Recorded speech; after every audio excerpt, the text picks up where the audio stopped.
Ποιοι είναι άραγε οι λόγοι για τους οποίους δεν πρέπει να έρθεις ποτέ στην Αυστραλία? Γιατί αυτή η χώρα δεν είναι για όλους? Φταίει η χώρα ή μήπως φταίς εσύ? Στο σημερινό βίντεο θα δούμε κάποιες σημαντικές λεπτομέρειες που για πάρα πολλούς δεν παλεύετε εδώ κάτω. Και είμαι σίγουρος πως αυτά που θα ακούσεις σήμερα ισχύουν και για άλλες χώρες του εξωτερικού. Θέλεις να δοκιμάσεις την τύχη σου εκεί έξω, όμως κάποιες φορές, πίστεψέ με, πρέπει να μείνεις σπίτι σου. Let's begin.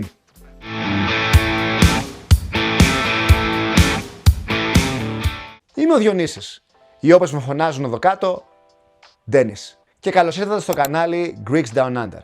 Ζω και εργάζομαι στο Σίδνεϊ της Αυστραλίας τα τελευταία 14 χρόνια. Εδώ θα βρεις αληθινές εμπειρίες, χρήσιμες συμβουλές και πρακτικές πληροφορίες για τη ζωή μακριά από την Ελλάδα. Στόχος μας είναι να ενημερώσουμε όλους όσους θα ήθελαν να μάθουν περισσότερα για το πώς άραγε είναι η ζωή σε μια χώρα του εξωτερικού. Ξεκινάμε από τα απλά. Εδώ στην Αυστραλία όλα είναι ακριβά. Εάν έχεις στο μυαλό σου τις ελληνικές τιμές, στην αρχή θα πάθεις ένα σοκ. Κάτσε ρε Διονύση, δηλαδή μου λες ότι η Ελλάδα είναι φτηνή χώρα? Όχι βέβαια, αλλά πρέπει να καταλάβεις κάτι. Άλλη οικονομία της Ελλάδας, άλλη οικονομία της Αυστραλίας. Τώρα κάποιοι που ζουν χρόνια εδώ θα σου πούν, σε σχέση με τους μισθούς που παίρνουμε, είναι ψηλό ok. Άσε ρε πονηρέ, επειδή είσαι ένα μάλε. Θέλεις την αλήθεια? Σε μερικά προϊόντα και υπηρεσίες η Αυστραλία είναι φτηνότερη. Αλλά εάν έχεις έρθει πρόσφατα ή σκέφτεσαι να έρθεις, η διαφορά θα σου φανεί και με το παραπάνω. Γιατί πολύ απλά οι πρώτες δουλειές που θα κάνεις δεν θα πληρώνουν σύμφωνα με τα αυστραλιανά standards. Θα είναι δουλειές του ποδαριού. Καφετέρια, εστιατόριο, delivery. Νομίζω ότι θα παίρνεις όσα παίρνει ένας Αυστραλός? Καλά, ειδικά εάν δουλεύεις σε ελληνικό μαγαζί. Άστο, έχει να πέσει πείνα. Πώς θα πληρώσεις το σούπερ μάρκετ? Τους λογαριασμούς σου, το ενίκιο, που εδώ πληρώνουμε ενίκιο κάθε εβδομάδα, όχι κάθε μήνα. Αφού δεν το έχεις ξαναδοκιμάσει, δες το σε μια εμπειρία. Και ναι, αν αντέξεις στην αρχή, μετά φτιάχνει το πράγμα. Βρίσκεις καλύτερη δουλειά, ίσως να υπάρχουν ευκαιρίες στον τομέα σου, αλλά στην αρχή το παιχνίδι είναι δύσκολο και παίζεις εκτός έδρας. Εάν το αντέχεις, δοκίμασέ το. Εάν όχι, πολύ απλά, κάτσε σπίτι σου. Το επόμενο για αρκετούς είναι ο σημαντικότερος λόγος να μην φύγουν ποτέ από την Ελλάδα. Και είναι η νυχτερινή ζωή και γενικά αυτό που αποκαλούμε διασκέδαση. Πόσες φορές έχω ακούσει Εντάξει μωρέ, την Αυστραλία σαν την Ελλάδα δεν είναι. και ναι, συμφωνώ και εγώ μαζί σου. Αλλά πρέπει να κάνεις τις επιλογές σου. Δεν μπορείς να τα έχεις όλα. Δυστυχώς πουθενά δεν είναι τέλεια. Θυμάμαι στην Ελλάδα μετά τη δουλειά λέγαμε παιδιά, πού θα πάμε σήμερα? Μπράβο! Είσαι Έλληνας. Εδώ αυτό δεν ισχύει. Και όχι μόνο γιατί η νοοτροπία είναι διαφορετική, αλλά και γιατί οι αποστάσεις είναι τεράστιες και δεν μπορείς να βρεις τίποτα της προκοπής μετά τις 9 η ώρα το βράδυ. Και μη μου πείτε τώρα για αγγλικές pub, είπαμε, της προκοπής. Εκτός αν πας στο κέντρο της πόλης. Εκεί σίγουρα κάτι θα βρεις. Αλλά και πάλι, η διασκέδαση εδώ είναι λίγο περίεργη. Γενικά οι Αγγλοσάξονες πίνουν. Και όταν πίνουν, ψάχνονται για φασαρία. Για να διασκεδάσω βγήκα ρε φίλε, όχι για να πλακωθώ στο ξύλο. Τα αδέρφια σου ρε, είμαστε εδώ. Αν το άλλο, πες ότι είσαι ελεύθερο αγόρι, στα ντουζένια σου. Εδώ δυστυχώς, εάν δεν κεράσεις, δεν... Ναι, καταλαβαίνεις. Και για πες μου τώρα, πού θα βρεις τα λεφτά για να κερνάσεις Αυστραλέζες στα μπαράκια? Θα σου τα δώσει το αφεντικό σου, ο Έλληνας, στην ταβέρνα ή στην καφετέρια που δουλεύεις? Για να μην τα πολυλογούμε. Εάν σου αρέσει το ελληνικό lifestyle, εδώ δύσκολα θα το βρεις. Και ναι, θα σου λείψει. Αλλά για πόσο καιρό η διασκέδασή σου θα είναι βασική σου προτεραιότητα? Όπως πάντα, η επιλογή είναι δική σου. Μία πολύ μεγάλη απογοήτευση που θα φας είναι όταν αρχίσεις να συναναστρέφεσαι με την ελληνική κοινότητα. Ξέρεις ότι η Αυστραλία έχει πολλούς Έλληνες. Αυτό λειτουργεί και σαν έξτρα κίνητρο για να έρθεις. Σωστά? Πραγματικά πιστεύεις ότι θα σε βοηθήσουν? Δεν ξέρω αν το προσέξατε, αλλά είμαστε μια ωραία ατμόσφαιρα. Ακούγεται σκληρό, αλλά πρέπει να το καταλάβεις. Στο εξωτερικό είσαι μόνος σου. Και ξέρεις κάτι, από μία άποψη αυτό είναι και καλό. Το καλύτερο που έχεις να κάνεις είναι να βασιστείς στις δικές σου δυνάμεις και να μην έχεις και κανέναν υποχρέωση στην τελική. Και όποιος και αν είναι ο επαγγελματικός σου τομέας, προσπάθησε να δουλέψεις σε αγγλόφωνο εργασιακό περιβάλλον. Μα ρε Διονύση, τα αγγλικά μου είναι χάλια. Και τι θα πει αυτό? Βελτίωσέ τα. Δηλαδή, συγγνώμη, θες να μου πεις ότι θα δουλεύεις μία ζωή σε ταβέρνες και μπουζουξιδικά? Εάν δεν μιλάς αγγλικά, είσαι παγιδευμένος σε μία κατάσταση που δεν έχει ούτε μπρος ούτε πίσω. Είσαι απλά στάσιμος. Και σε καμία περίπτωση δεν λέω ότι οι Έλληνες είναι κακοί άνθρωποι. Έχω γνωρίσει πολύ αξιόλογα άτομα σε όλες τις γενιές. Το πρόβλημα όμως ξεκινάει όταν αυτός ο Έλληνας είναι το αφεντικό σου.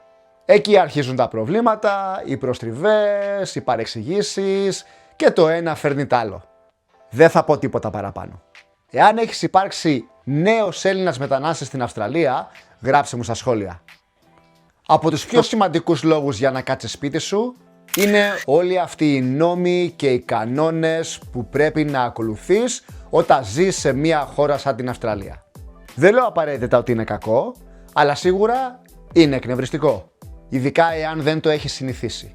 Ξέρω, σου αρέσει να παρκάρεις όπου βρεις, να πετάς τα σκουπίδια σου όπου γουστάρεις, να καπνίζεις όπου θέλεις. Και τραβάγανε και ρουφάγανε σαν τις άβρες. Sorry, αλλά εδώ αυτά δεν υπάρχουν.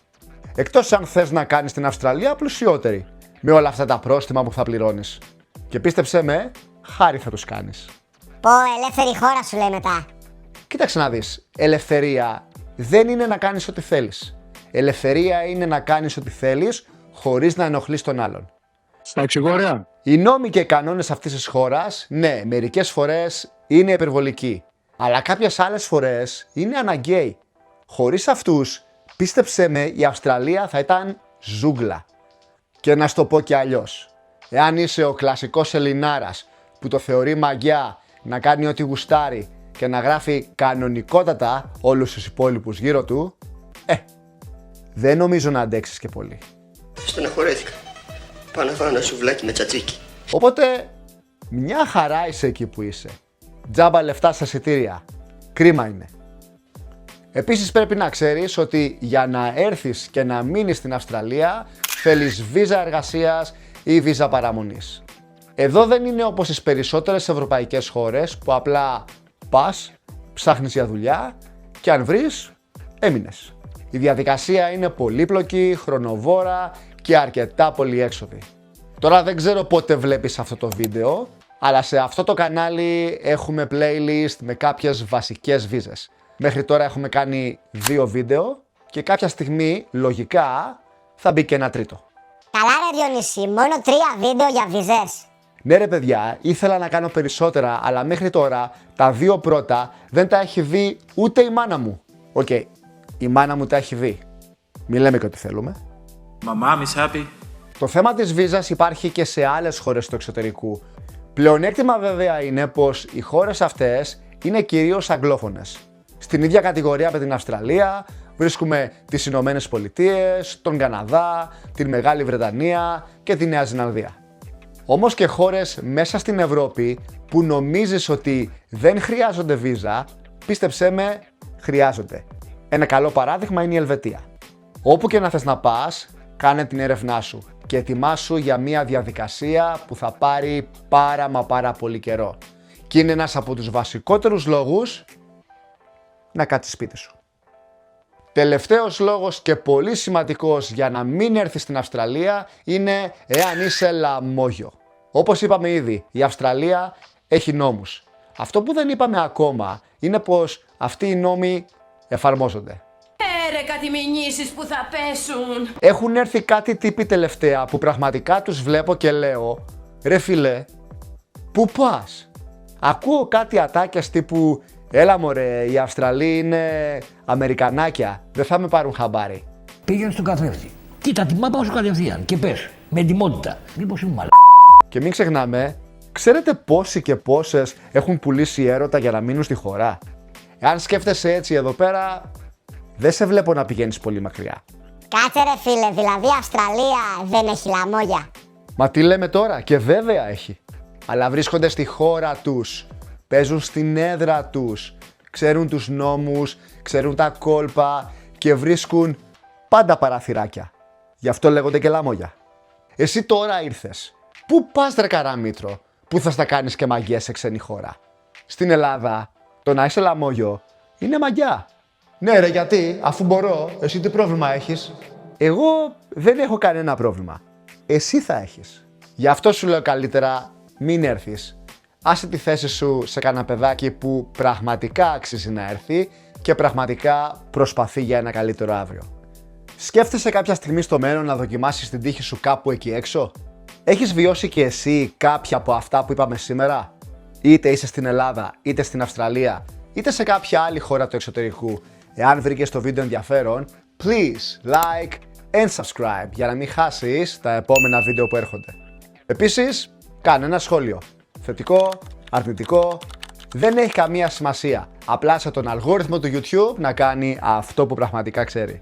Μείνε συντονισμένος και τα λέμε την επόμενη φορά. See ya!